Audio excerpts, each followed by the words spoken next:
नमस्कार। न्यूज के इकलौते फैमिली शो न्यूज की पाठशाला में आप सभी का बहुत स्वागत। मैं हूं सुशांत सिन्हा। ये वो पाठशाला जहां सबकी क्लास लगती है। और सबसे पहले रोज की तरह आपको बता दूं कि कौन कौन सा चैप्टर खोलने वाला हूं।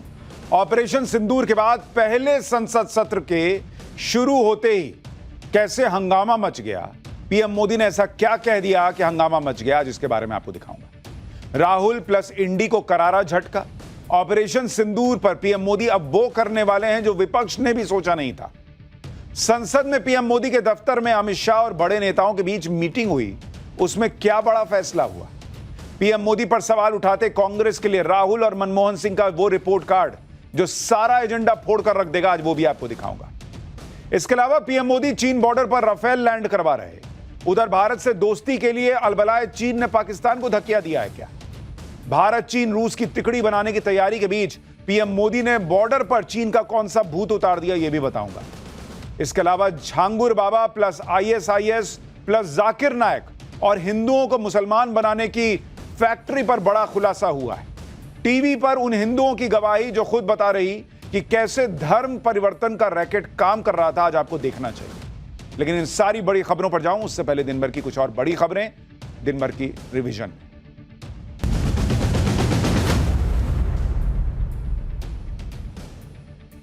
मुंबई में 2006 के सीरियल ट्रेन ब्लास्ट मामले में हाईकोर्ट ने सभी 12 आरोपियों को बरी कर दिया। कोर्ट ने कहा है कि सरकारी वकील आरोपियों के खिलाफ केस साबित करने में नाकाम रहे। 11 जुलाई 2006 को मुंबई के वेस्टर्न सबअर्बन ट्रेनों के 7 कोच में सिलसिलेवार धमाके हुए थे। इसमें 189 पैसेंजर की मौत हुई और 824 लोग घायल हुए थे। चार्जशीट के मुताबिक लश्कर-ए-तैयबा और सिमी ने इन धमाकों की साजिश रची थी। यूपी में कांवड़ यात्रा जारी है। सीएम योगी ने मेरठ मुजफ्फरनगर में कांवड़ियों पर पुष्प वर्षा की। कांवड़ यात्रा पर राजनीति भी जारी है। संभल से समाजवादी पार्टी के विधायक इकबाल महमूद ने कहा है कि कांवड़ यात्रा में शिव भक्त कम और गुंडे मवाली ज्यादा होते हैं। वहीं बीजेपी ने आरोप लगाया कि समाजवादी पार्टी कांवड़ यात्रा को बदनाम कर रही है। यूपी के मुरादाबाद में नगर विकास और ऊर्जा मंत्री के कार्यक्रम में बिजली गुल हो गई। इसके बाद 5 अफसर सस्पेंड कर दिए गए। मंत्री जी कार्यक्रम में शामिल होने गए थे, इसी दौरान वहां बिजली चली गई। इससे काफी किरकिरी हो गई उनकी। इसी के बाद विभाग ने तुरंत एक्शन लिया और 5 अधिकारियों को सस्पेंड कर दिया। इंडोनेशिया में बीच समंदर यात्रियों से भरे जहाज में भयंकर आग लग गई। देखते ही देखते जहाज से आग की जबरदस्त लपटें उठती नजर आने लगी और आसमान में काले धुएं का गुबार छा गया।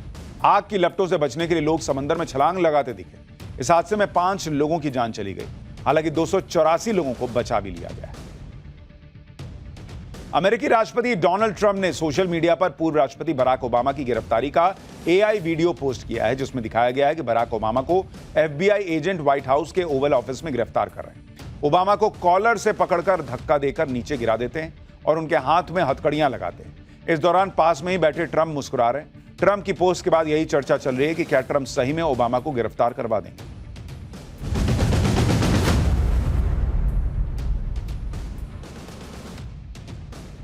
तो ये हो गया दिन भर का रिवीजन। अब पाठशाला की पहली क्लास, जिसमें आपको बताऊंगा ऑपरेशन सिंदूर के बाद पहले संसद सत्र के शुरू होते ही हंगामा मच गया। पीएम मोदी ने ऐसा क्या कह दिया भाई। राहुल प्लस इंडी को करारा झटका। ऑपरेशन सिंदूर पर पीएम मोदी अब वो करने वाले हैं जो विपक्ष ने भी सोचा न था। संसद में पीएम मोदी के दफ्तर में अमित शाह और बड़े नेताओं के बीच मीटिंग में क्या फैसला हुआ और पीएम मोदी पर सवाल उठाते कांग्रेस के लिए राहुल और मनमोहन का वो रिपोर्ट कार्ड जो सारा एजेंडा फोड़ कर रख देगा, आज वो भी लेकर आया। संसद का मॉनसून सत्र आज से शुरू हो गया है और पूरे देश की नजर संसद के सत्र पर है बॉस, क्योंकि एक तो यह सत्र पहलगाम हमले के बाद हो रहा पहला संसद सत्र है। इतना ही नहीं, ऑपरेशन सिंदूर के बाद भी यह पहला संसद सत्र है और दुनिया ने देखा कि ऑपरेशन सिंदूर में जिस तरह से पाकिस्तान की ठुकाई हुई, आतंक के खिलाफ वैसा ऑपरेशन आज तक नहीं हुआ। लेकिन विपक्ष जो घुमा फिरा कर, जलेबी छान छान कर अब तक करता आया है, वो अब इस संसद सत्र में करने का उसके पास मौका है। और वो मौका यह है कि साबित करो कि नरेंद्र मोदी तो नरेंद्र सरेंडर है। पूछो कि कितने राफेल गिरे, भारत को क्या नुकसान हुआ। पॉलिटिकल माइलेज अपनी तरफ करने का प्रयास करो और इसकी एक झलक आज देश ने देख ली। आज पूरे देश ने देख लिया कि विपक्ष ने क्या किया और आगे क्या करने वाला है, क्योंकि इन्होंने संसद खुलते ही हंगामा शुरू कर दिया। मोदी के खिलाफ नारेबाजी की, पूरे दिन संसद नहीं चलने दी। हंगामा खुद करते रहे और आरोप यह लगाया कि राहुल गांधी को बोलने नहीं दिया जाता है। सोचिए, संसद के जिस सत्र को बुलाने के लिए ये हफ्तों से लगे हुए थे, बोल रहे थे ना भाई कि संसद का विशेष सत्र बुलाइए, सरकार ने कहा कि अभी तो मानसून सत्र होना ही है, विशेष सत्र की क्या बात है, उसमें करेंगे चर्चा। लेकिन आज सत्र के पहले ही दिन यह हंगामा हो रहा है। जिस सत्र के लिए ये लोग पहलगाम हमले और ऑपरेशन सिंदूर के बाद कहने लगे थे कि तुरंत सत्र बुलाओ, तुरंत डिस्कस करो, वो सत्र अब जब शुरू हुआ है तो डिस्कस करने की जगह हंगामा हो रहा है, नारेबाजी हो रही है, आरोप लगाए जा रहे हैं कि बोलने नहीं दिया जा रहा है। जबकि दोपहर को ही संसद में ऑपरेशन सिंदूर पर होने वाली चर्चा को लेकर ऐसी बड़ी खबर आई कि राहुल गांधी और पूरे इंडिया अलायंस के होश उड़ गए। वो खबर क्या है अभी आपको आगे विस्तार से बताऊंगा, लेकिन इतनी बड़ी खबर के बाद भी विपक्ष का हंगामा चलता रहा। आज संसद के अंदर और बाहर क्या क्या हुआ है, कैसे हंगामा करके विपक्ष ने अपने ही पांव पर कुल्हाड़ी मार ली है, कैसे राहुल गांधी ने फिर से माइक बंद करने वाला टाइप का आरोप लगा दिया है, राज्यसभा में मल्लिकार्जुन खड़गे और जेपी नड्डा कैसे और क्यों भिड़ गए, अखिलेश यादव क्या बोल रहे हैं, ऑपरेशन सिंदूर पर पीएम मोदी अब क्या ऐसा करने वाले हैं जो विपक्ष ने भी नहीं सोचा था, संसद में पीएम मोदी के दफ्तर में अमित शाह और बड़े नेताओं के बीच मीटिंग में क्या फैसला हुआ है, आज पहले चैप्टर में ये सब आपको विस्तार से दिखाऊंगा। लेकिन पहले जो दिन भर हुआ उसका एक ट्रेलर देख लीजिए। माननीय सदस्यगण प्लीज, अखिलेश जी बैठिए आप। हर एक का अपना एक एजेंडा है, अपनी एक भूमिका है, लेकिन देश हित में मन जरूर मिले। उनके लोगों को बोलने देते हैं, मगर अगर विपक्ष का कोई कुछ कहना चाहता है तो अलाउड नहीं है। देश के साथ ये अपमानजनक है। अमेरिका राष्ट्रपति ट्रंप तो ऐसा बोले। देखिए, तर्क में अपनी ताकत होती है, चिल्लाने की जरूरत नहीं होती। ये हंगामा करने से कुछ नहीं होता है, चर्चा करना है तो आप लोग आ जाइए। अगर हर चीज के लिए तैयार है तो लीडर ऑफ अपोजिशन का मुंह बंद क्यों कर रहे हैं?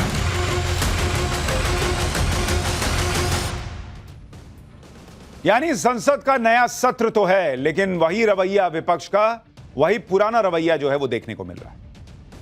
विपक्ष मानो सोच कर आया था कि संसद में ऑपरेशन सिंदूर का मुद्दा उठाएंगे और चर्चा की मांग करेंगे, और अगर चर्चा नहीं हुई, मतलब जैसे हम बोल रहे हैं, जब हम बोल रहे हैं उसी वक्त नहीं किए, तो फिर सरकार को इस बात पर घेरेंगे कि सरकार ऑपरेशन सिंदूर पर बात ही नहीं करना चाहती। इनको लग रहा है कि माहौल ही यही बनाना है कि सरकार बात नहीं करना चाहती। लेकिन सत्र शुरू होने से पहले ही नरेंद्र मोदी ने विपक्ष की सारी तैयारी चौपट कर दी। नरेंद्र मोदी ने खुद ऑपरेशन सिंदूर की बात कर दी और साफ मैसेज दे दिया कि ऑपरेशन सिंदूर तो भारत की ऐसी कामयाबी है जिस पर खुद सरकार चर्चा करेगी। इंडी गठबंधन वाले यह माहौल बना रहे थे कि जैसे ऑपरेशन सिंदूर पर सरकार बात नहीं करना चाहती, संसद में चर्चा कराएगी ही नहीं। लेकिन नरेंद्र मोदी ने संसद में घुसते ही ऑपरेशन सिंदूर की बात कर दी और विपक्ष का पूरा खेल पलट दिया। सुनिए पीएम ने संसद शुरू होने के पहले क्या कहा, जिससे इन लोगों को और आग लग गई। ऑपरेशन सिंदूर में भारत की सेना ने जो लक्ष्य निर्धारित किया था 100% अचीव किया। आतंकियों के आकाओं के घर में जाकर के 22 मिनट के भीतर ऑपरेशन सिंदूर के तहत उसको जमींदोज कर दिया गया। इसमें मेड इन इंडिया सैन्य शक्ति का ये नया स्वरूप, इस पर भी दुनिया बहुत आकर्षित हुई है। इन दिनों विश्व के जिन जिन लोगों से मिलना होता है तो भारत के इस मेड इन इंडिया जो औजार तैयार हो रहे हैं उसके प्रति दुनिया का आकर्षण बढ़ रहा है। यानी प्रधानमंत्री ने खुद साफ इशारा कर दिया कि ऑपरेशन सिंदूर पर बात होगी, उसकी चर्चा होगी। लेकिन इसके बावजूद विपक्ष ने वही किया जो वो सोच के आया था। आज सुबह 11 बजे जब लोकसभा की कार्रवाई शुरू हुई तो सदन में प्रधानमंत्री मोदी मौजूद थे, उनके साथ गृह मंत्री अमित शाह मौजूद थे, नेता विपक्ष राहुल गांधी वहीं पर थे। लेकिन जैसे ही लोकसभा स्पीकर ने सदन में प्रश्नकाल की कार्रवाई शुरू की, वैसे ही विपक्ष ने हंगामा शुरू कर दिया। विपक्ष के सांसद वेल में आ गए, खूब नारेबाजी करने लगे। स्पीकर ओम बिरला समझाते रह गए भाई कि प्रश्नकाल के बाद किसी भी मुद्दे पे चर्चा होगी, पहले प्रश्नकाल हो जाने दीजिए। लेकिन विपक्ष तो अपना एजेंडा लेके आया था कि नहीं, हमने बोल दिया कि अभी तो अभी, और वो हंगामा करता रहा। इसकी वजह से सदन की कार्रवाई नहीं चल पाई। सुनिए लोकसभा में कैसे नारेबाजी हुई और कैसे स्पीकर के आश्वासन के बाद भी ये लोग रुकने को तैयार नहीं थे भाई। सुनिए नारेबाजी कैसे हो रही थी।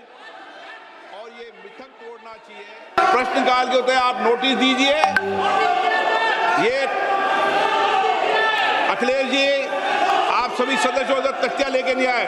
नो, मैं आपको प्रश्नकाल के बाद सब विषयों पर चर्चा करूं। प्लीज बैठिए। सदन के पहले दिन सदन चले, अच्छी चर्चा हो, व्यापक चर्चा हो। मैं सभी सदस्यों को पर्याप्त समय, पर्याप्त अवसर दूंगा। सदन नियमों प्रक्रियाओं से चलता है। सरकार जवाब देने को तैयार है। ये सदन है। नारेबाजी करने के लिए आप सदन के बाहर जाओ। सदन में नारेबाजी करना उचित नहीं है। सदन में नियमों से सवाल उठाओ, सरकार जवाब देगी।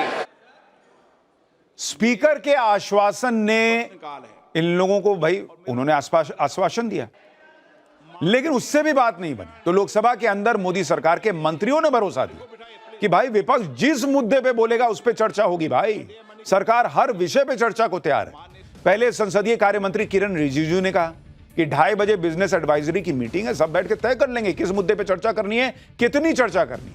फिर पीठासीन जगदम्बिका पाल ने विपक्ष को समझाया कि पहले ही दिन सदन को बाधित करना सही नहीं है, सरकार चर्चा के लिए तैयार है। भाई इतने पे भी ये लोग नहीं माने तो रक्षा मंत्री, सीनियर नेता सरकार के राजनाथ सिंह, उन्होंने विपक्ष को समझाने की कोशिश की। कहा कि जितना बोलिएगा उतनी देर की चर्चा होगी। भाई ऑपरेशन सिंदूर पे बोलिएगा 2.5 घंटे चर्चा, तो 2.5 घंटे चर्चा हो जाएगी। इतने लोग समझा दिए। इसके बाद फिर से पीठासीन जगदम्बिका पाल ने नेता विपक्ष राहुल गांधी का नाम लेकर अपील की। कहा कि आपको जो मुद्दा उठाना है बिजनेस एडवाइजरी कमेटी में चर्चा करके उठा लीजिए भाई। लेकिन ना, एकदम मानने को सुनने को तैयार नहीं है लोग। इतने आश्वासन के बाद भी विपक्ष ने एक ही काम किया, हंगामा, और लोकसभा की कार्रवाई को चलने ही नहीं दिया। एक बार सुनिए लोकसभा में क्या क्या हुआ, फिर बताऊंगा कि 4 घंटे के अंदर ही कैसे विपक्ष अपनी ही बातों में फंस गया। रक्षा से संबंधित जिस विषय पर वो चर्चा चाहते हैं, जितनी भी बड़ी चर्चा चाहते हैं, जितने घंटे की भी चर्चा चाहते हैं, जैसा भी आपके द्वारा अथवा स्पीकर महोदय के द्वारा तय किया जाएगा उसके तहत हम चर्चा करने के लिए पूरी तरह से तैयार हैं। सरकार चर्चा के लिए रेडी है। आप लोग आ जाइए चर्चा के लिए। जो भी बोल रहा है खुल के मैदान में चर्चा करेंगे। ये हंगामा करने से कुछ नहीं होता है। चर्चा करना है तो आप लोग आ जाइए। सरकार तो रेडी है चर्चा के लिए। आप लोग दम लेकर के आप लोग चर्चा कीजिए, हम वेलकम करते हैं। अजब काम कर रखा है विपक्ष ने। हर बार इनको लगता है आप मतलब कहते हैं कि हमको चर्चा भी चाहिए और फिर हंगामे भी करना है। कभी कहेंगे पीएम का बयान चाहिए, और जब पीएम बोलेंगे तो पूरे टाइम वेल में खड़े होकर जो वो हंगामा लगाएंगे, और उसके बाद भी पीएम नहीं रुकेंगे, पानी पी पी के बोलते रहेंगे तो सदन छोड़ के चले जाएंगे। ये कौन सा एटीट्यूड है बॉस? इस तरह का विपक्ष इस देश ने शायद ही कभी देखा होगा।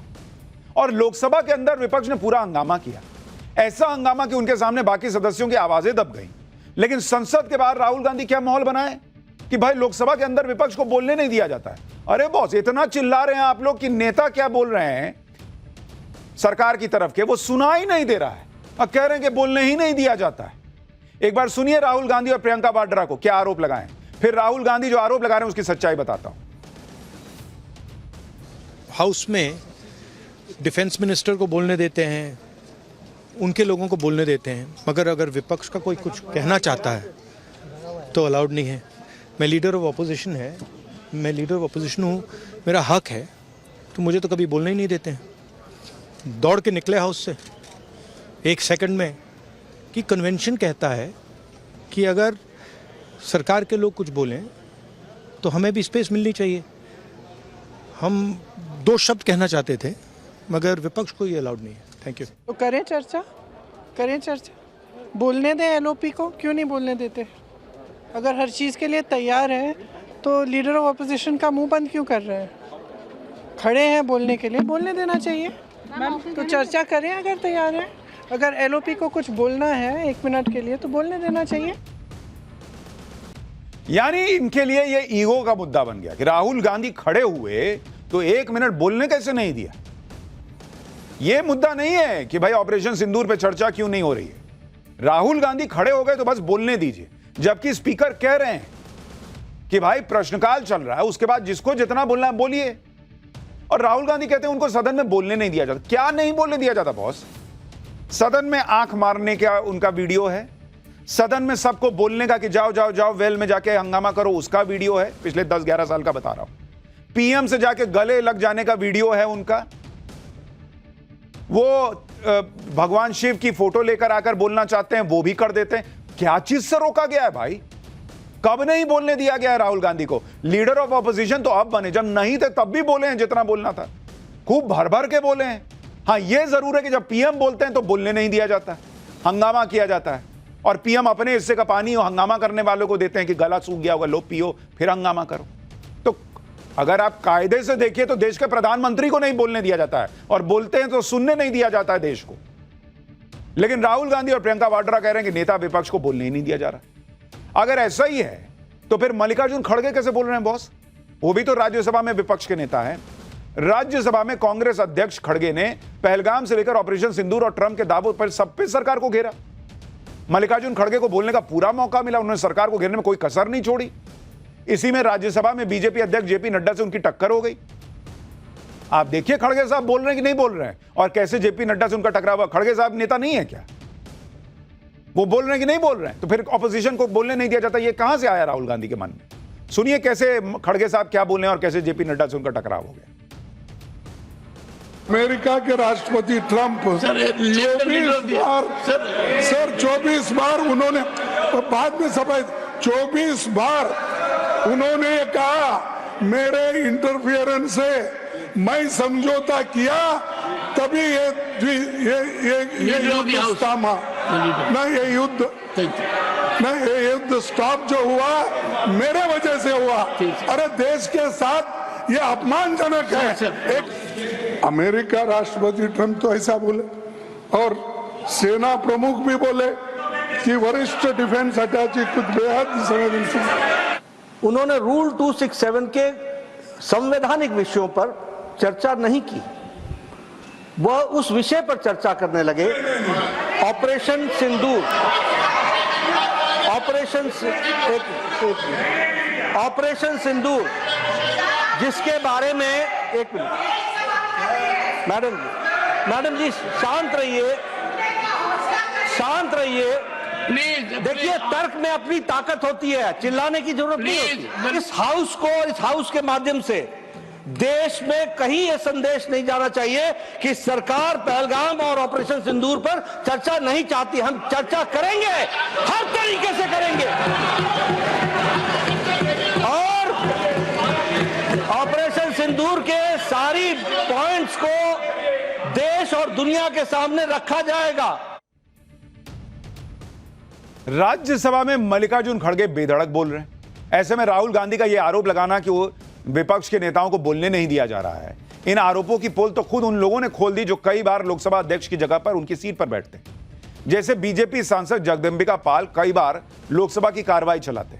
आज भी जब हंगामा हो रहा था तो जगदंबिका पाल कुछ समय के लिए अध्यक्ष की कुर्सी पर थे। उन्होंने साफ कहा कि अगर राहुल गांधी अपने लोगों को सीट पर बिठा देते, अगर हंगामा नहीं होता तो वो राहुल गांधी को बोलने का मौका देते, लेकिन ऐसा हुआ ही नहीं। उनके ही लोग हंगामा करते रहे तो कैसे बोलने देते? सुनिए बीजेपी सांसद जगदंबिका पाल जो स्पीकर की कुर्सी पर बैठे थे वो क्या बता रहे हैं। उसके बाद आपको बताता हूं कि सदन में न बोलने देने का आरोप लगाने वाले राहुल गांधी सदन में कितने वक्त मौजूद रहते हैं, उनका खुद का रिपोर्ट कार्ड किया। कम से कम लीडर ऑफ अपोजिशन को मैं बार बार अपील कर रहा था कि आप अपने मेंबर ऑफ पार्लियामेंट से कहें कि वो जाकर के अपनी सीट पे बैठे, हाउस ऑर्डर हो तो मैं उनको अवसर देता। लेकिन राहुल गांधी एक तरफ कह रहे हैं कि उन्हें बोलने नहीं दिया जाता, लेकिन जब उन्हें बोलने का मौका मिलता है, जब सदन की कार्रवाई चलती है, तो या तो वो सदन से गायब रहते हैं या फिर चर्चा में उतना हिस्सा नहीं लेते। आप संसद में राहुल गांधी का प्रदर्शन देख लीजिए, आपको राहुल गांधी के आरोपों की सच्चाई पता चल जाएगी।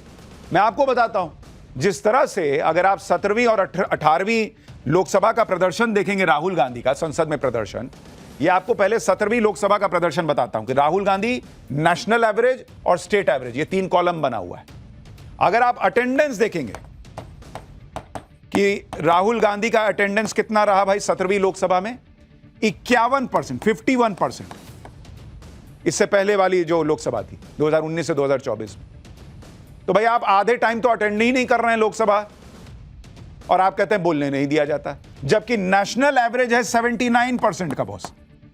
79%। मोटे तौर पे जितने सांसद आते हैं वो ऑलमोस्ट 80% उनका अटेंडेंस रहता है। राहुल गांधी का 51% है। कितनी डिबेट में हिस्सा लिए राहुल गांधी 2017वीं लोकसभा में? 8 डिबेट में, मात्र 8 डिबेट में हिस्सा लिए। नेशनल एवरेज कितना है आपको पता है? 46.7। मतलब ऑलमोस्ट जितने सांसद हैं वो 47 डिबेट में हिस्सा लेते हैं। राहुल गांधी का है 8 का, और स्टेट एवरेज तो और ज्यादा है, 78.5 का है। सोचिए, जिस राज्य से सांसद हैं वहां के अन्य सांसदों का औसत आपको बता रहा हूं। कितने सवाल पूछे राहुल गांधी ने, यह भी देख लीजिए कि भाई बोलने नहीं दिया जाता है। अरे जब बोलने दिया जा रहा है तो कितने सवाल आपने पूछे? 17वीं लोकसभा के 5 साल में राहुल गांधी मात्र 99 सवाल पूछे, और नेशनल एवरेज कितना है? 210 का, और स्टेट एवरेज उनका कितना है जहां से वो सांसद हैं? 275 का। Private member bill PMB Rahul Gandhi कितना लाए? 0। एक भी प्राइवेट मेंबर बिल नहीं लाए। नेशनल एवरेज है 1.5 का, और स्टेट एवरेज है 4.8 का। चलिए आप कहिएगा कि पहले तो मैं एलओपी नहीं था। 18वीं लोकसभा में तो आप एलओपी बन गए बॉस। 18वीं लोकसभा में क्या प्रदर्शन रहा? कितनी डिबेट में हिस्सा लिए? अभी भी 8 डिबेट में हिस्सा लिए। 8 डिबेट राहुल गांधी। और नेशनल एवरेज कितना क्या है? नेशनल एवरेज जो है वो है 11.8 का, मतलब ऑलमोस्ट 12 का। उसमें भी राहुल गांधी पीछे। सवाल कितने पूछे राहुल गांधी ने 18वीं में? जब से एलओपी बने हैं उन्होंने सवाल पूछे 15, और नेशनल एवरेज कितने का है? 47 का। तो बॉस आपको पूरा मौका है, आप बोलिए ना। आप सवाल पूछ पा रहे हैं, ना अटेंडेंस फुल है, और उसके बाद आप 1 मिनट के लिए भी उठ गए तो सब रुक जाएं, थम जाएं, सांसें थम जाएं लोगों की कि अरे बाप रे, अब राहुल जी खड़े हैं, उनको बोलने देना। ऐसे कैसे होगा सर? आप भी सांसद हैं, दूसरे भी सांसद हैं। आज विपक्ष ने ऑपरेशन सिंदूर पर चर्चा को लेकर पूरा माहौल बनाया था। सुबह 11 बजे से 2 बजे तक सदन को चलने नहीं दिया, जबकि यह बात सबको पता है कि 2:30 बजे बिजनेस एडवाइजरी कमेटी की बैठक होगी, जिसमें पक्ष और विपक्ष मिलकर तय करते हैं कि सदन के आगे का एजेंडा क्या होना चाहिए, किन मुद्दों पर चर्चा होनी चाहिए। बिजनेस एडवाइजरी कमेटी की बैठक के बाद यह खबर आ गई कि ऑपरेशन सिंदूर पर दोनों सदनों में कुल 25 घंटे चर्चा होगी। 25 घंटे बॉस। 16 घंटे लोकसभा में चर्चा होगी ऑपरेशन सिंदूर पर, 9 घंटे राज्यसभा में चर्चा होगी। और इस चर्चा के लिए अगले हफ्ते का समय तय किया गया, जबकि विपक्ष इस बात पर अड़ा था कि यह चर्चा इसी हफ्ते हो और पीएम मोदी जवाब दे। लेकिन सूत्रों के मुताबिक मीटिंग में सरकार की तरफ से कहा गया कि पीएम मोदी इसी हफ्ते विदेश यात्रा पर जा रहे हैं, और पीएम मोदी के रहते हुए सदन में चर्चा अगले हफ्ते ही हो सकती है। लेकिन इस पर भी विपक्ष ने टांग अड़ा दी। कांग्रेस सांसद गौरव गोगोई ने इस बात पर नाराजगी जताई कि सरकार ने विपक्ष के उठाए मुद्दों को इस हफ्ते के एजेंडे में रखा ही नहीं। अब आप ये डबल स्टैंडर्ड देखिए। एक तरफ विपक्ष कह रहा है कि पीएम मोदी को तो एकदम चर्चा में रहना ही होगा, वो नहीं रहेंगे तो चर्चा कैसे होगी, और जब नरेंद्र मोदी अगले हफ्ते विदेश से लौटकर आएंगे तो चर्चा होगी, सरकार कह रही है। यानी विपक्ष की बात को माना भी जा रहा है, तो उसमें भी उनको दिक्कत है। कह रहे हैं कि इस हफ्ते के एजेंडे में हमारा मुद्दा क्यों नहीं रखा बॉस?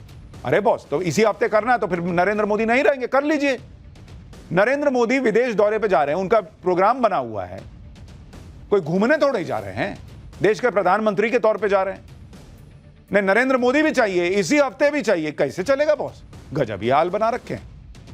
दूसरी तरफ सरकार ने ऑपरेशन सिंदूर के अलावा मणिपुर के मुद्दे पर भी 2 घंटे की चर्चा का वक्त दिया। मोदी सरकार विपक्ष की तरफ से उठाए गए किसी भी मुद्दे से भाग नहीं रही है। अब तो चर्चा का टाइम भी तय हो गया। 25 घंटे का वक्त कोई कम नहीं होता बॉस। अब कमाल की बात यह है कि जब सब कुछ तय हो गया, उसके बाद भी विपक्ष का हंगामा बंद नहीं हुआ। जब 4 बजे लोकसभा की कार्रवाई शुरू, तो फिर विपक्ष ने फिर से हंगामा किया। सब तय हो गया कि भाई 25 घंटे चर्चा करेंगे ऑपरेशन सिंदूर पर, ना 4 बजे फिर हंगामा। लोकसभा की कार्रवाई को फिर अब कल तक के लिए स्थगित करना पड़ा। जब इंडी गठबंधन की लाइन और लेंथ बिगड़ी तो वो खुद कैसे एक्सपोज हो रहे हैं वो देखिए। इंडी गठबंधन ने संसद सत्र शुरू होने से मीटिंग पर मीटिंग की, ऑपरेशन सिंदूर से लेकर बिहार में वोटर वेरिफिकेशन जैसे मुद्दों की एक लंबी लिस्ट निकाली। कह दिया कि विपक्ष इन सारे मुद्दों पर चर्चा चाहता है। इसके बाद ऑल पार्टी मीटिंग में सरकार ने भी कह दिया कि वो हर मुद्दे पर चर्चा को तैयार है। अब इंडी गठबंधन का प्लान उल्टा पड़ गया, क्योंकि वो तो यही माहौल बना रहे थे कि सरकार तो ऑपरेशन सिंदूर पर चर्चा से भाग रही है। जब यह दाव उल्टा पड़ गया, तब अब इंडी गठबंधन के नेता कह रहे हैं कि पहले दिन चर्चा क्यों नहीं की? क्या सदन के पहले ही दिन चर्चा नहीं हो सकती है? मतलब अगर पहले दिन नहीं होगी तो चर्चा नहीं मानी जाएगी। ऑपरेशन सिंदूर अभी चल तो नहीं रहा है ना। जब इतना दिन वेट कर लिए, एक हफ्ता नहीं कर सकते हैं आप? और सरकार कह रही है कि भाई नरेंद्र मोदी खुद रहेंगे, आ जाने दीजिए विदेश दौरे से। एक हफ्ता बर्दाश्त नहीं हो रहा है। सरकार विपक्ष की एक एक मांग मान रही है, लेकिन विपक्ष उसमें एक नई शर्त जोड़ देता। अच्छा, ये वाला मान लिए, इसमें ये जोड़ देते हैं। ये सब जनता भी देख रही है बॉस। सबको सब समझ में आता है कि कौन चर्चा से भाग रहा है और कौन चर्चा के लिए तैयार है। और आप ये भी देखिए कि विपक्ष कैसे नए नए खेल कर रहा है। पहले विपक्ष चर्चा के दौरान पीएम मोदी के मौजूद रहने और जवाब देने की मांग कर रहा था। अब विपक्ष की तरफ से इसमें नई मांग जोड़ दी गई है। अब विपक्ष चाहता है कि ऑपरेशन सिंदूर पर चर्चा के दौरान पीएम मोदी के अलावा गृह मंत्री अमित शाह को भी रहना होगा, रक्षा मंत्री राजनाथ सिंह भी सदन में मौजूद रहे। इनकी लिस्ट ही खत्म नहीं हो रही है डिमांड की। सुनिए लोकसभा में कांग्रेस के उपनेता गौरव गोगोई क्या कह रहे हैं। बार बार मंत्रियों की तरफ से हम सुन रहे हैं कि वो चर्चा के लिए तैयार है, पर किस तारीख पर? तारीख का कोई उन्होंने अभी तक खुलासा नहीं किया है। तो आज भी हम सरकार से ये नहीं जान पाए, और यही हमारी मांग है कि सरकार अगर चर्चा के लिए तारीख तैयार है तो तारीख हमें बताएं। शुरुआत में ले, आज ही लेते तो बेहतर होता। कांग्रेस पार्टी आज तैयार थी, कल लेते तो कल भी हम स्वीकार करते। हमारी मांग स्पष्ट है, तारीख दे, और ऐसे महत्वपूर्ण चर्चा में प्रधानमंत्री जी, गृह मंत्री जी और रक्षा मंत्री जी उपस्थित रहे। एकदम डेट बता दीजिए, इनको टाइम बता दीजिए। पीएम, एचएम, रक्षा मंत्री सब होने चाहिए। मुझे लग रहा है अगली डिमांड बस यही आएगी कि नरेंद्र मोदी को नीला कुर्ता पहन के आना होगा, अमित शाह का कपड़ा ऐसा होना चाहिए, फलाने का कपड़ा ऐसा, जूता चप्पल ऐसा होना चाहिए। सब डिमांड रख दीजिए, कुछ मत छोड़िए बॉस। ऑपरेशन सिंदूर पे चर्चा चाह रहे हैं, यही सीरियसनेस है विपक्ष का। कांग्रेस पार्टी को संसद सत्र के दौरान पीएम मोदी के विदेश जाने से भी दिक्कत है। पीएम मोदी 23 से 26 जुलाई के बीच यूके और मालदीव की यात्रा पर जा रहे हैं। इस पर कांग्रेस कह रही है कि पीएम मोदी को ऐसे टाइम पर विदेश नहीं जाना चाहिए। लेकिन कांग्रेस भूल जाती है कि यूपीए 2 की सरकार में तत्कालीन पीएम मनमोहन सिंह अक्सर महत्वपूर्ण चर्चा के दौरान खुद नहीं मौजूद रहते थे। और मैं आपको याद दिलाता हूं, साल 2012 में 28 अगस्त से 31 अगस्त तक तब के पीएम मनमोहन सिंह तेहरान की यात्रा पर गए हुए थे। इस दौरान भारत की संसद में कोयला घोटाले पर हंगामा हो रहा था। पूरा संसद सत्र कोयला घोटाले की भेंट चढ़ गया था। तब मनमोहन सिंह नहीं गए थे विदेश। इसी तरह साल 2011 में 15 से 17 दिसंबर तक मनमोहन सिंह रूस की यात्रा पर थे। इस दौरान भारत की संसद में रिटेल एफडीआई के मुद्दे पर हंगामा हो रहा था। 2011 में ही 6 से 7 सितंबर तक मनमोहन सिंह बांग्लादेश की यात्रा पर थे, जबकि भारत की संसद में कैश फॉर वोट मामले पर हंगामा चल रहा था। आज जो सवाल पूछ रहे हैं वो बताएं कि मनमोहन सिंह तब क्यों विदेश यात्रा पर गए थे। साल 2012 में 23 से 27 मार्च तक मनमोहन सिंह दक्षिण कोरिया की यात्रा पर थे और भारत की संसद में तेलंगाना राज्य के गठन के मुद्दे पर बवाल मचा हुआ था। साल 2010 में भाई 10 से 12 नवंबर तक मनमोहन सिंह दक्षिण कोरिया में थे। उसी साल 9 से 12 दिसंबर तक बेल्जियम और जर्मनी की यात्रा पर गए हुए थे, जबकि भारत की संसद में 2G घोटाले पर भयंकर हंगामा मचा हुआ था। अप्रैल 2010 में मनमोहन सिंह अमेरिका, ब्राजील, भूटान की यात्रा पर गए थे, जबकि भारत में संसद का बजट सत्र चल रहा था। मनमोहन सिंह विदेश में थे। मनमोहन सिंह ने 8 संसद सत्रों के दौरान 13 विदेश दौरे किए थे और इस दौरान संसद सत्र के कुल 35 दिन वो संसद में मौजूद नहीं थे। तब तो किसी ने नहीं कहा कि प्रधानमंत्री क्यों चले गए। अरे भाई, प्रधानमंत्री हैं, किसी देश के दौरे पर जाते हैं, वहां पहले से बातचीत चलती रहती है और उस दौरान अगर उनका कार्यक्रम बना हुआ है, सामने वाले को देख के कार्यक्रम बनता है। ये थोड़ी है कि हेलो मैं आ रहा हूं, मैं आ गया, बस वाला हिसाब है। दोनों देशों के बीच बातचीत होती है। हाँ, आप मौजूद रहेंगे, दूसरे वाले के पास भी समय, फिर आप जाते हैं यात्रा पे। तो मनमोहन सिंह गए थे तो गए थे, प्रधानमंत्री थे, जाना चाहिए था, क्या हुआ उसमें। लेकिन नहीं, हर चीज में नरेंद्र मोदी को इन लोगों को घेरना है। विपक्ष दो बातें एक साथ कर रहा है। एक तरफ नरेंद्र मोदी विदेश जा रहे हैं तो विपक्ष कह रहा है कि सत्र के बीच में क्यों जा रहे हैं। दूसरी तरफ यह भी कह रहा है कि विदेश नीति फेल है। अखिलेश यादव इसी तरह की बातें कर रहे हैं। अखिलेश यादव ने कहा कि आज भारत का सम्मान दुनिया के हर देश में हो रहा है, लेकिन ऑपरेशन सिंदूर के समय भारत के साथ कोई देश खड़ा ही नहीं था। सुनिए अखिलेश यादव। सोचिए विदेश नीति, हमारे देश का कितना सम्मान हो रहा है, हर देश में जा रहे हैं, हमारे देश का सम्मान हो रहा है। कोई देश नहीं बचा होगा जहां हमारे देश का सम्मान ना हुआ हो, लेकिन उसके बावजूद भी विदेश नीति हमारी असफल हो गई। कोई देश आपके साथ खड़ा नहीं हुआ। जिस समय सिंदूर ऑपरेशन चला उस समय कोई देश आपके साथ नहीं खड़ा हुआ, और पाकिस्तान जैसा देश जो लगातार IMF, वर्ल्ड बैंक या जितनी फंडिंग एजेंसी उनसे पैसा ले रहा है। तो ये विदेश नीति है, पहलगांव है, इंटेलिजेंस फेलियर है, क्या है, भूल हुई है, चूक हुई, इन सब बातों को तो रखना ही पड़ेगा। सरकार के इनका एजेंडा सेट है कि सब वहां पर जो चर्चा हो इस दौरान बस यही बताना कि सब फेल था बॉस, कुछ रहा ही नहीं। ऑपरेशन सिंदूर पे तो चर्चा होगी, इसका टाइम भी फिक्स हो गया है। अब विपक्ष किस बात पर हंगामा करेगा, इसलिए उसने हंगामा काटने का नया हथियार निकाल लिया। कल सुबह संसद के अंदर इंडी गठबंधन के नेताओं की बैठक होने वाली है, जिसमें संसद के अंदर विपक्ष की आगे की रणनीति पर बात होगी। इसके अलावा कल विपक्ष संसद के मकर द्वार पर सुबह 10:30 बजे बिहार में वोटर वेरिफिकेशन के मुद्दे पर प्रदर्शन करेगा। यानी अब ऑपरेशन सिंदूर तो बैकसीट पे चला गया, क्योंकि सरकार ने कह दिया 25 घंटे चर्चा करेंगे। अब क्या उठाएं भाई, तो बिहार में वो वोटर वेरिफिकेशन हो रहा है, उस मुद्दे पे बवाल होगा। बिहार में वोटर वेरिफिकेशन के खिलाफ संसद के अंदर प्रदर्शन करने से पहले ही विपक्ष को झटका लगा है, क्योंकि बिहार के वोटर वेरिफिकेशन को लेकर जो डेटा सामने आया है उसके मुताबिक बिहार के करीब 8 करोड़ मतदाताओं में से 96% से ज्यादा वोटर स्पेशल इंटेंसिव रिवीजन की प्रक्रिया में ऑलरेडी कवर हो चुके हैं। अभी तक चलाए गए अभियान के दौरान 43,93,000 मतदाता ऐसे निकले हैं जो अपने एड्रेस पर नहीं मिले। 29,62,000 वोटर ऐसे हैं जिन्होंने अभी तक फॉर्म नहीं भरा है। अब तक 11,484 लोग ऐसे हैं जिनके बारे में कोई जानकारी नहीं मिली। ये सभी डेटा 12 प्रमुख राजनीतिक दलों के साथ ऑलरेडी शेयर किया जाएगा। फिर 1 अगस्त से 30 अगस्त के बीच नाम जोड़ने, हटाने, सुधार के लिए जो दावे आएंगे, आपत्तियां जो होंगी उनको देखा जाएगा, और 1 सितंबर को फिर वोटर लिस्ट आएगी फाइनल।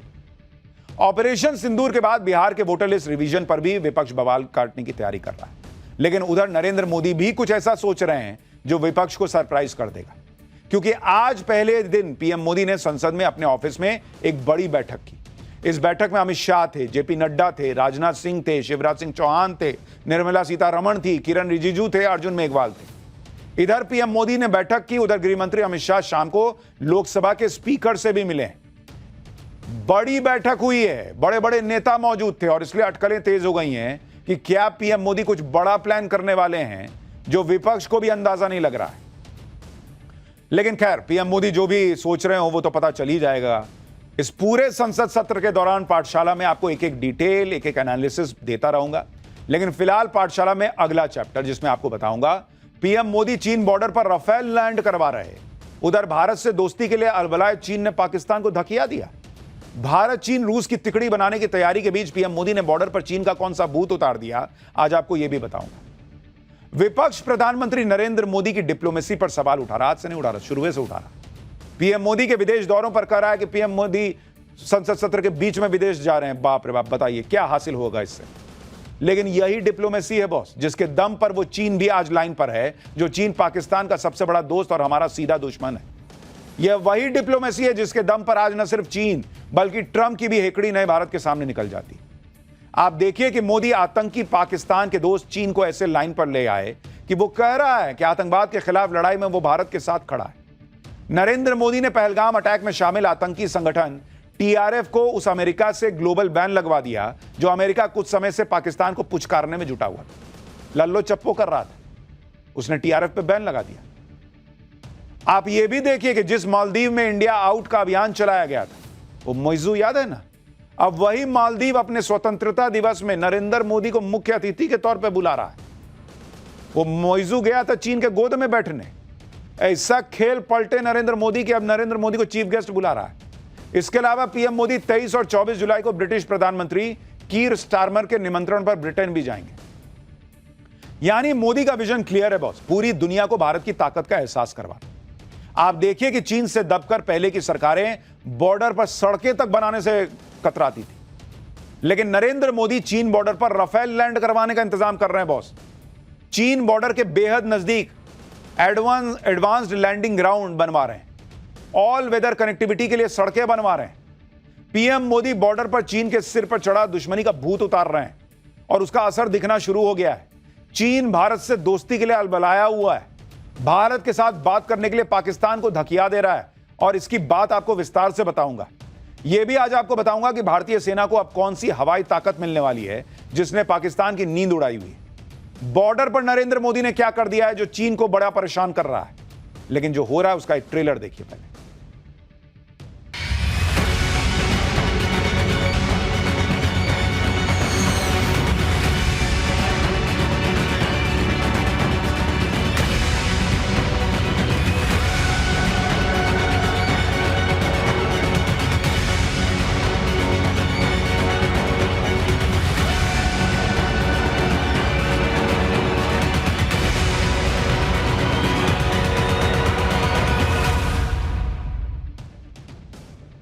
प्रधानमंत्री नरेंद्र मोदी अपने दुश्मन को उसकी हद में रखना अच्छी तरह से जानते हैं। पाकिस्तान के बाद अब मोदी ने एलएसी के बेहद नजदीक एक ऐसा काम कर दिया कि चीन चाहकर भी अपनी हद पार करने के बारे में 10 बार सोचेगा। पूर्वी लद्दाख में चीन के साथ लगी एलएसी से सिर्फ चंद किलोमीटर की दूरी पर आप जो ये पट्टी देख रहे हैं, यह भारत का सबसे ऊंचा एडवांस लैंडिंग ग्राउंड है जो बनकर तैयार हो चुका है बॉस। इस एयरफील्ड का नाम है न्योमा एयरफील्ड। अक्टूबर में इस एयरफील्ड से भारतीय सेना के राफेल, सुखोई जैसे फाइटर जेट्स उड़ान भरना शुरू करेंगे और यह हवाई पट्टी बिल्कुल एलएसी के पास है। इस एयरफील्ड का शिलान्यास अगस्त 2023 में रक्षा मंत्री राजनाथ सिंह ने किया था। देश का सबसे ऊंचाई पर बना न्योमा एयरफील्ड 13,700 फीट की ऊंचाई पर बना है। एलएसी से इस एयरबेस की दूरी मात्र 32 किलोमीटर है। इसके 3 किलोमीटर लंबे रनवे का काम भी पूरा हो चुका है। इसके अलावा एटीसी और बाकी के कामों को भी फाइनल टच दिया जा रहा है।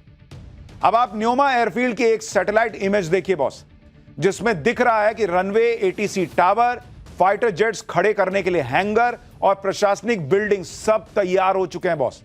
और जल्दी ही यहां मिग 29 और सुखोई 30 MKI जैसे लड़ाकू विमान तैनात किए जाएंगे, राफेल उतरेगा। साल 1962 के भारत चीन युद्ध के बाद से न्योमा हवाई पट्टी बेकार पड़ी थी।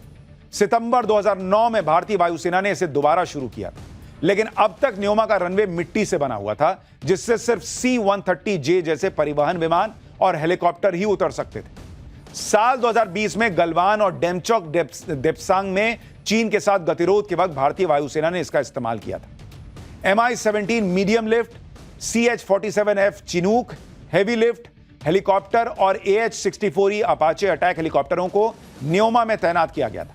इसके बाद 2021 में मोदी सरकार ने न्योमा को एडवांस लैंडिंग ग्राउंड के तौर पर विकसित करने का फैसला किया और अब न्योमा एयरफील्ड से भारतीय वायुसेना को न सिर्फ चीन पर नजर रखने में मदद मिलेगी, बल्कि चीन की किसी भी चालबाजी का तुरंत मुंहतोड़ जवाब दिया जा सकेगा। लद्दाख में जिस ऊंचाई पर यह एयरबेस बना है, वहां सर्दियों में तापमान -35 डिग्री तक चला जाता है और एलएसी का पूरा इलाका लेह लद्दाख से कट जाता है। लेकिन न्योमा एयरबेस बनने के बाद यहां भारतीय वायुसेना के सभी तरह के विमान आसानी से उतर सकेंगे। अभी भारी हथियारों को लेह से सड़क मार्ग के जरिए एलएसी पर पहुंचाना पड़ता है। न्योमा एयरफील्ड बनने के बाद अब सिर्फ 2 घंटे में भारी हथियार एलएसी पर पहुंच सकेंगे। इमरजेंसी सिचुएशन में बहुत कम समय के अंदर सैनिकों को एलएसी पर तैनात किया जा सकेगा। इससे चीन के साथ गतिरोध की स्थिति में भारतीय सेना का रिस्पॉन्स टाइम बहुत बेहतर हो जाएगा। भारतीय वायुसेना को रिमोट और पहाड़ी बॉर्डर एरिया तक सीधी पहुंच हासिल होगी। इस एयरबेस के तैयार होने के बाद लद्दाख में भारतीय वायुसेना का यह चौथा एक्टिव एयरबेस होगा। अभी लेह, करगिल और सियाचिन में एयर स्ट्रिप है, जो भारत के लिए रणनीतिक तौर पर बहुत महत्वपूर्ण है। न्योमा एयरबेस तो सिर्फ एक उदाहरण है। प्रधानमंत्री मोदी एलएसी पर इंफ्रास्ट्रक्चर को मजबूत करके चीन को उसी की भाषा में जवाब देने की युद्ध स्तर पर तैयारी को निपटाते जा रहे हैं। मोदी सरकार इस टारगेट के साथ आगे बढ़ रही है कि अगले 5 साल में एलएसी की सभी फॉरवर्ड पोस्ट तक सड़कें पहुंच जाएं। लद्दाख में रणनीतिक रूप से अहम देप्सांग और दौलत बेग ओल्डी में 130 किलोमीटर लंबी नई सड़क अगले साल पूरी तरह तैयार हो जाएगी। इसके अलावा अरुणाचल प्रदेश में भी चीन बॉर्डर पर आसान पहुंच बनाने के लिए हाईवे के निर्माण का काम चल रहा है। हिमाचल प्रदेश में सबसे ऊंची शिंकुला टनल बनाई जा रही है, जो हिमाचल से लद्दाख तक ऑल वेदर कनेक्टिविटी देगी। यानी नरेंद्र मोदी वो काम कर रहे हैं जो पिछली सरकारें करना ही नहीं चाहती थी या चीन के डर से करने की हिम्मत नहीं जुटा पाती थी। जिनको लग रहा है कि सड़क बना दिया तो क्या ही कर दिया बॉस नरेंद्र मोदी ने, आपको साल 2013 में मनमोहन सरकार के दौरान रक्षा मंत्री रहे AK एंटनी का बयान सुनवाता हूं। उन्होंने खुद कबूल किया था कि भारत ने चीन के वजह से कि चीन नाराज ना हो जाए LAC पे सड़कें नहीं बनाई थी और ना कोई एयरफील्ड। सुनिए तब के रक्षा मंत्री क्या बोलते थे। Independent India, many years as a policy on border, the best defense is not to develop the border. Undeveloped border is more safe than developed border. So many years there was no construction of roads, airfields, nothing in the border areas. आप सोचिए boss, रक्षा मंत्री खुद खड़े होकर सदन में बड़ी गर्व से बता रहे हैं कि आजादी के बाद सरकारें ऐसी रहीं जिन्होंने बॉर्डर पे कुछ निर्माण नहीं कराया, क्योंकि ना निर्माण करना ज्यादा सेफ रहता है। ऐसी ऐसी सरकारें रही हैं इस देश में। और नरेंद्र मोदी, जिनके लिए कहा जाता है कि चीन से आंख नहीं मिला पाते, भाई साहब LAC के पास तक सड़क जा रही है, एयर स्ट्रिप बन रहा है। यह होता है देश को मजबूत करना। आप सोचिए कांग्रेस चीन के सामने किस कदर सरेंडर मोड में रही होगी कि बॉर्डर पर अपनी ही सीमा के अंदर एयरबेस छोड़िए सड़क बनाने से पीछे हटती थी। और राहुल गांधी नरेंद्र सरेंडर की रट लगाते हैं, जबकि PM मोदी बॉर्डर पर वो काम कर रहे हैं जो पिछली सरकारें कर देती ना बॉस, तो भारत कब का बॉर्डर पर और मजबूत हो जाता। और नरेंद्र मोदी तो वो कर रहे हैं जिससे चीन को परेशानी होगी, जिसके लिए वो भारतीय सेना को ताकतवर बनाने में जुटे हैं। आप देखिए कि अब भारतीय थल सेना को जल्दी ही दुनिया के सबसे एडवांस्ड अपाचे अटैक हेलीकॉप्टर की ताकत मिलने वाली है। जानकारी के मुताबिक जोधपुर में 22 जुलाई को भारतीय सेना में अपाचे हेलीकॉप्टरों को शामिल किया जाएगा। वायुसेना के बेड़े में पहले से ही अपाचे हेलीकॉप्टर शामिल हैं। अब ये थल सेना में शामिल होकर ग्राउंड ऑपरेशंस में भी अपनी ताकत दिखाएंगे, जिसके लिए अमेरिका से 3 अपाचे हेलीकॉप्टर्स को डिलीवर किया जा रहा है। तीनों हेलीकॉप्टर भारत पहुंचने वाले हैं। मोदी सरकार ने साल 2020 में भारतीय सेना के लिए अमेरिकी कंपनी बोइंग के साथ लगभग 5,000 करोड़ रुपए की डील साइन की थी। इस डील के तहत पहले फेज में 6 अपाचे हेलीकॉप्टर्स में से अभी तक 3 भारत को मिलेंगे। जोधपुर में 451 आर्मी एविएशन स्क्वाड्रन इन अपाचे हेलीकॉप्टर को ऑपरेट करेगी। इन तीनों अपाचे हेलीकॉप्टर्स को पाकिस्तान बॉर्डर पर तैनात किया जाएगा। अपाचे हेलीकॉप्टर को पूरी दुनिया में यानी फ्लाइंग टैंक यानी उड़ता हुआ टैंक कहा जाता है, और इसकी वजह है इस हेलीकॉप्टर की जबरदस्त मारक क्षमता। देख रहे हैं, अपाचे हेलीकॉप्टर में ऑटोमेटिक गन लगी होती है जो चलते फिरते दुश्मन को निशाना बना देती है। इसमें हाइड्रा 70 रॉकेट सिस्टम लगे हैं जो जटिल युद्ध क्षेत्रों में भी प्रभावी साबित होते हैं। इसमें हेलफायर जैसी एंटी टैंक मिसाइलें फिट होती हैं जो टैंक्स और बख्तरबंद गाड़ियों को तबाह कर देती हैं। अपाचे में लगे रॉकेट पॉड्स से दुश्मन के ठिकानों पर भारी बमबारी की जा सकती है। नाइट विजन और एडवांस टारगेटिंग सिस्टम के दम पर यह दिन रात और किसी भी मौसम में ऑपरेशन को पूरा कर सकता है। अपाचे की इन्हीं खूबियों की वजह से इसे टैंक्स का फ्लाइंग वर्जन कहा जाता है कि भाई उड़ता फिरता टैंक है जो दुश्मन के टैंक्स को भी एयर स्ट्राइक में बर्बाद कर सकता है।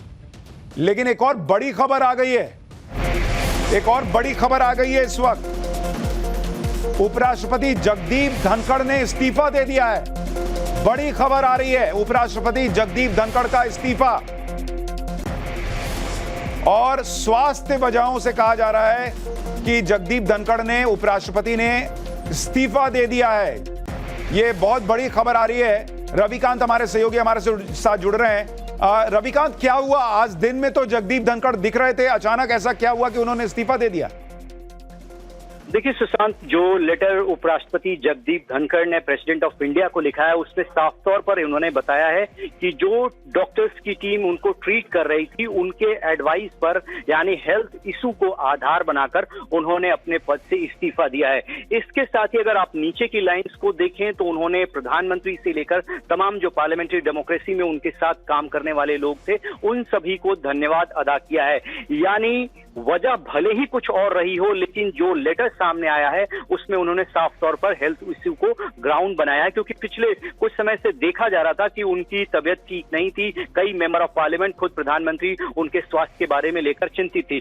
आज जब हाउस पहला दिन लगा मानसून सत्र का, उस दौरान भी उनकी तबीयत नासाज बताई गई, क्योंकि बिल को पास कराने के दौरान भी वो चेयर पर मौजूद नहीं थे। पीछे की कुछ और भी वजहें हो सकती हैं, लेकिन वर्तमान में जो लिखित कारण बताया गया है उपराष्ट्रपति के द्वारा वो ये कि वो हेल्थ कंडीशन के आधार पर अपने पद से। बहुत शुक्रिया रविकांत इस पूरी जानकारी के लिए। रविकांत हमारे सहयोगी बता रहे हैं कि उपराष्ट्रपति जगदीप धनखड़ जो पिछले कुछ वक्त से बीमार भी चल रहे थे, उन्होंने इस्तीफा दे दिया है और उन्होंने राष्ट्रपति को अपना इस्तीफा भेजा है, जिसमें उन्होंने स्वास्थ्य कारणों का हवाला दिया है कि इसकी वजह से वो अब उपराष्ट्रपति के पद पर नहीं रह सकते। इस खबर पर जो अपडेट आएगा दूंगा, लेकिन फिलहाल हम बात कर रहे थे भारत और चीन के रिश्तों की और भारत की सैन्य ताकत की।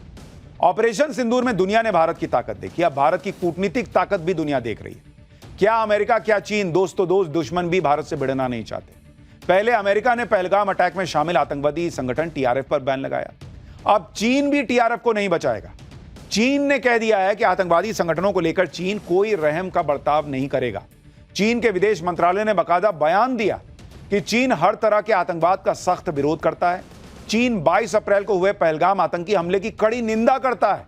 चीन सभी देशों से आतंकवाद के खिलाफ सहयोग बढ़ाने और क्षेत्रीय शांति बनाए रखने की अपील करता है।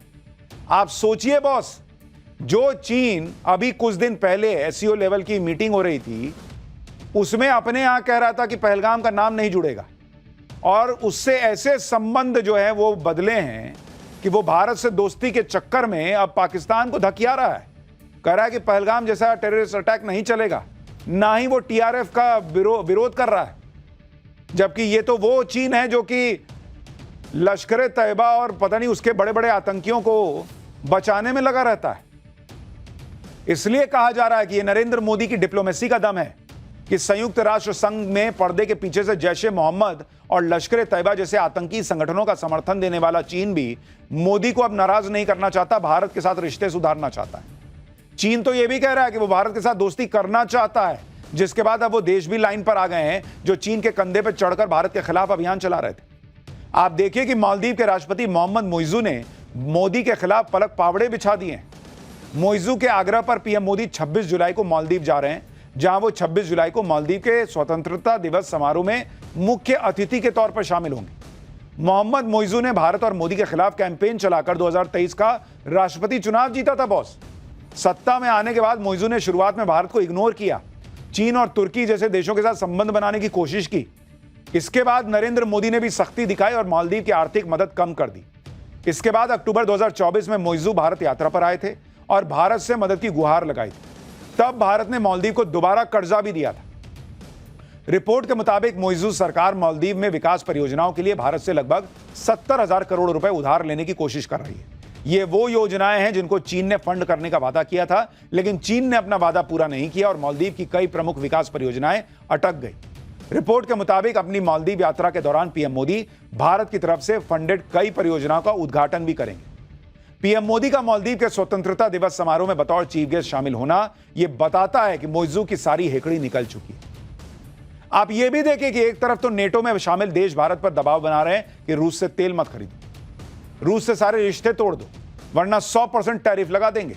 लेकिन भारत ने भी कायदे से समझा दिया कि जो करना कर लो, भारत वही करेगा जो उसके हित में होगा। अब उसी नेटो में शामिल ब्रिटेन भारत के साथ अपनी आर्थिक रणनीतिक साझेदारी को मजबूत करना चाहता है। ब्रिटिश पीएम कीर स्टारमर के निमंत्रण पर पीएम मोदी 23 और 24 जुलाई को ब्रिटेन जा रहे हैं। यह पीएम मोदी की चौथी ब्रिटेन यात्रा होगी। पीएम मोदी और स्टारमर दोनों देशों के बीच व्यापार, रक्षा, इनोवेशन और शिक्षा के क्षेत्र में साझेदारी पर बात करेंगे। इसके अलावा भारत और ब्रिटेन के बीच मुक्त व्यापार समझौता भी हो सकता है, फ्री ट्रेड एग्रीमेंट, जिससे भारत के ब्रिटेन में निर्यात पर टैरिफ कम हो जाएगा और ब्रिटिश उत्पादों को भारतीय बाजार में आसानी से प्रवेश मिल सकेगा। यानी हर तरफ से आप देखें तो भारत जो है वो इस वक्त हर कोई चाहता है कि उसका दोस्त बने। आप सोचिए ना बॉस, चीन कह रहा है कि हम दोस्ती करना चाहते हैं। चीन पाकिस्तान के साथ खड़ा नहीं हो रहा, आतंकियों का साथ देने के लिए अपने रास्ते बदल रहा है। लेकिन नरेंद्र मोदी जानते हैं, ठीक है तुम दोस्ती करना चाहते हो, देखेंगे, बात करेंगे, बराबरी में बात होगी। लेकिन चीन पे चूंकि भरोसा नहीं कर सकते, इसलिए नरेंद्र मोदी बॉर्डर पर सेना को भी मजबूती दे रहे हैं कि भाई इस पर भरोसा मत करो, ठीक है बातचीत करेंगे, दोस्ती करेंगे। इंडिया, चाइना, रशिया अगर ये तिकड़ी बनती है तो भारत की और ताकत ही बढ़ेगी, लेकिन बिना चीन पर भरोसा किए। पाठशाला में अब अगला chapter, Changur Baba plus IS plus Zakir Naik और हिंदुओं को मुसलमान बनाने की फैक्ट्री पर बड़ा खुलासा। टीवी पर उन हिंदुओं की गवाही जो खुद बता रहे कि कैसे धर्म परिवर्तन का रैकेट काम कर रहा था। भाई, देश कितना भी मजबूत हो जाए, बॉर्डर पर अंदर भी मजबूत होना जरूरी है। और इसीलिए देश में सनातन के खिलाफ जो खौफनाक साजिशें चल रही हैं, उन्हें तोड़ना भी बड़ा जरूरी है। कैसे हर राज्य के शहर में धर्मांतरण गैंग एक्टिवेटेड है, उसकी एक एक परत अब खुल रही है, जिसमें हिंदू, हिंदुत्व और हिंदुस्तान तीनों टारगेट पर थे, यह कहा जा रहा है।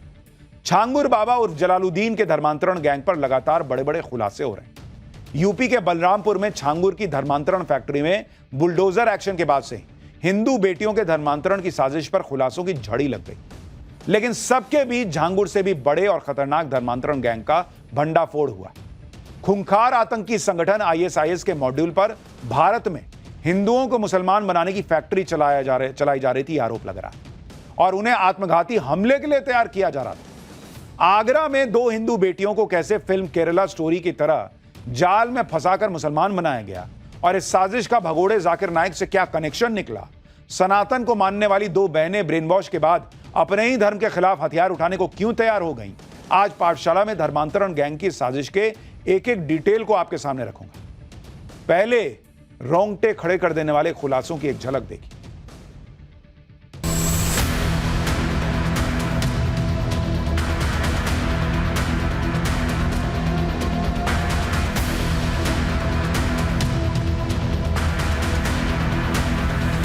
इस्लाम वो ऐसा ब्रेन वॉश करा है, अब लगता ही नहीं था कि ये वही लड़की है। बाहर के इनके ऊपर आका बैठे हुए हैं, यहाँ से फौरन से फंडिंग आ रही है।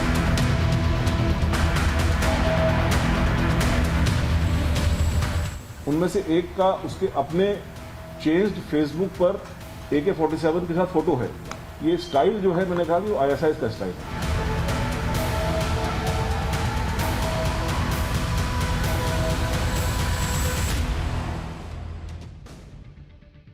आगरा में धर्मांतरण गैंग पर हुए खुलासे और इसके कट्टरपंथी जाकिर नायक से कनेक्शन के बारे में आगे बताऊं। पहले देखिए भारत में कैसे धर्मांतरण के साथ ही सनातन और उसके सबूतों को मिटाने की खौफनाक साजिश रची जा रही थी। आगरा में अवैध धर्मांतरण का खुलासा होने के बाद अलग अलग राज्यों से गिरफ्तार किए गए आरोपियों के पास से पुलिस को कई वीडियो और किताबें मिली। इनमें हिंदुओं के खिलाफ उकसाने वाले वीडियो भी शामिल है। ऐसा ही एक वीडियो अयोध्या में राम मंदिर की प्राण प्रतिष्ठा का है, जिसमें पीएम मोदी मंदिर की सीढ़ियों पर दंडवत प्रणाम करते हुए नजर आ रहे हैं। और वीडियो के पीछे चल रहे ऑडियो में मुस्लिम आक्रांताओं, गौरी और गजनबी का गुणगान हो रहा है। हिंदुओं के मंदिर तोड़ने की बातें कही जा रही। देखिए जरा वीडियो। धर्मांतरण के लिए टारगेट किए गए लोगों को बरगलाने के लिए सिर्फ वीडियो ही इस गैंग का अकेला टूल किट नहीं था, यह आरोप लग रहा है। इसके टूल किट में कई किताबें भी शामिल थी। इन किताबों के जरिए टारगेट को बरगलाया जाता था कि कैसे इस्लाम में कन्वर्ट होकर अल्लाह के करीब पहुंचा जा सकता है। आप भी सुनिए आरोपियों के पास मिली किताबों पर पुलिस क्या बता रही है। फिर आपको बताऊंगा हिंदुओं का धर्म परिवर्तन करवाने वाले इस गैंग का भंडाफोड़ हुआ कैसे। डॉक्यूमेंट्स प्राप्त हुए, जो किताबें प्राप्त हुई धर्म परिवर्तन की, उसमें एक ये किताब मिली। दूसरा जो मैंने आपको दिखाया, दूसरा ईश्वर और सृष्टि श्रेष्ठ कौन, तीसरा इस्लाम और बहुजन समाज, चौथा धर्म परिवर्तन कैसे करें, इसके क्या रूल हैं। इसके अलावा उसने बातचीत में 2 और किताबों का जिक्र किया और उसमें उसने तुलना की कि क्या है धर्म परिवर्तन, क्यों करना चाहिए, इसके बारे में प्रसार। आगरा में जिस धर्मांतरण गैंग का भंडाफोड़ हुआ है, उसने तो बलरामपुर वाले छांगुर को भी पीछे छोड़ दिया, क्योंकि यहां बात सिर्फ धर्मांतरण तक सीमित नहीं थी, बल्कि धर्मांतरण का असल मकसद हिंदुओं के खिलाफ जिहादी फौज तैयार करना था, यह कहा जा रहा है। वो भी खूंखार आतंकी संगठन आईएसआईएस के पैटर्न पर। आगरा में आईएसआईएस मॉड्यूल वाले खतरनाक धर्मांतरण गैंग का भंडाफोड़ कैसे हुआ, इसके बारे में आपको बताता हूं जो जानकारी मिल रही है। दरअसल इसकी शुरुआत इसी साल मार्च में आगरा से 2 बहनों के गायब होने के बाद। इस मामले में 41 दिनों बाद यानी 4 मई को एफआईआर दर्ज हुई थी और फिर पुलिस ने दोनों बहनों को रेस्क्यू करने के लिए ऑपरेशन शुरू किया। जब पुलिस ने सोशल मीडिया के जरिए बड़ी बहन का पता लगाया तो उसके प्रोफाइल पर AK-47 के साथ लगी तस्वीर देखकर सब चौंक गए। इस तस्वीर को देखने के बाद ही पुलिस को 2 बहनों की गुमशुदगी के पीछे बड़े गैंग के होने का शक हुआ। 15 दिनों में ही पुलिस को दोनों बहनों की लोकेशन मिल गई। जांच आगे बढ़ी तो पता लगा दोनों बहनों को कोलकाता की मुस्लिम बहुल बस्ती में छिपा कर रखा गया था। उनके नाम बदले जा चुके थे और उनके निकाह की तैयारी चल रही थी। पुलिस के लिए इन दोनों लड़कियों को निकालना वहां से बेहद मुश्किल टास्क था। इस ऑपरेशन के लिए चुनिंदा 50 पुलिसकर्मी लगाए गए। कुछ पुलिसकर्मी पत्रकार बने, कुछ प्रोफेशनल बनकर रेकी करते रहे ताकि रैकेट चलाने वालों को भनक भी न लगे, और अंत में पुलिस दोनों बहनों को आगरा लाने में कामयाब हुई। धर्मांतरण गैंग के चंगुल से छूटकर आई इन हिंदू बहनों से के माता पिता का दर्द सुनिए। कैसे धर्मांतरण के लिए उनकी बेटियों का ब्रेन वॉश किया जा चुका था, परिवार वाले खुद बता रहे। सर वही इस्लाम, वो ऐसा ब्रेन वॉश करा है, अब लगता ही नहीं था कि ये वही लड़की है। बहुत बुरी तरह से ब्रेन वॉश किया था सर। लड़कियां बहुत अच्छी हैं मेरी, बहुत अच्छी, बहुत शरीफ, ऊपर से नीचे ऊपर तक नहीं जाती थी, और कभी मार्केट में कुछ काम होता था तो मेरे को ही लेके जाती थी। क्या लगता है कौन इसमें मेन आरोपी है? कौन कोशिश कर रहा था इनको बरगलाने की? इसमें तो बाहर के इनके ऊपर आका बैठे हुए हैं, यहाँ से फौरन से फंडिंग आ रही है, वो इनको आगे कड़ी से कड़ी जोड़ते जा रहे हैं और उनके थोड़ा करके अपनी दे करके उनको अपने जाल में फंसा रहे हैं। आगरा में धर्मांतरण गैंग का पर्दाफाश होने के बाद पुलिस ने अब तक अलग अलग राज्यों से 11 आरोपियों को गिरफ्तार किया है, जिनमें से 6 आरोपी पहले हिंदू थे और धर्मांतरण के बाद मुसलमान बने। इन लोगों से शुरुआती पूछताछ में 200 से ज्यादा लोगों के धर्मांतरण का खुलासा हुआ। यह गैंग कैसे नेटवर्किंग कंपनी की तरह काम करता था वो भी सामने आ रहा है। भारत में एक्टिव कन्वर्जन सिंडिकेट के तार भगोड़े जाकिर नाइक से भी जुड़ रहे हैं, जो साल 2016 में भारत से फरार होने के बाद से मलेशिया में रह रहा है। उसकी संस्था पर भी हिंदू और ईसाई लड़कियों के धर्मांतरण का आरोप है। जांच में पता चला है कि जाकिर नाइक की कई कंपनियां भारत में धर्मांतरण करवाने वाले गिरोह को विदेश से फंडिंग कर रही थी। यह भी पता चला है कि धर्मांतरण गैंग हिंदू लड़कियों का ब्रेन वॉश करने के लिए उन्हें जाकिर नाइक के वीडियो दिखाता था, क्योंकि पुलिस को आरोपी यूट्यूबर रहमान के चैनल द सुन्ना में जाकिर नाइक के भड़काऊ भाषण वाले कई वीडियो मिले। जाकिर नाइक पर भी कट्टरपंथी वीडियो दिखाकर युवाओं का ब्रेन वॉश करने का आरोप है। उसकी संस्था पर 2007 से 2012 के बीच केरल में कई धर्मांतरण करवाने का आरोप है। आगरा में भी जाकिर नाइक वाला पैटर्न रिपीट होता नजर आ रहा है, क्योंकि जिस तरह केरल में ISIS से जुड़े लोगों के पास जाकिर नाइक की किताबें और साहित्य मिले थे, उसी तरह आगरा में भी पुलिस को आरोपियों के पास से जाकिर नाइक के वीडियो, धार्मिक किताबें और साहित्य बरामद हुआ है। लेकिन ये सारे आरोप पुलिस लगा रही है, अभी और छानबीन कर रही है और उसे इन आरोपियों को सजा दिलाने के लिए इन्हें साबित भी करना होगा सबूतों के जरिए।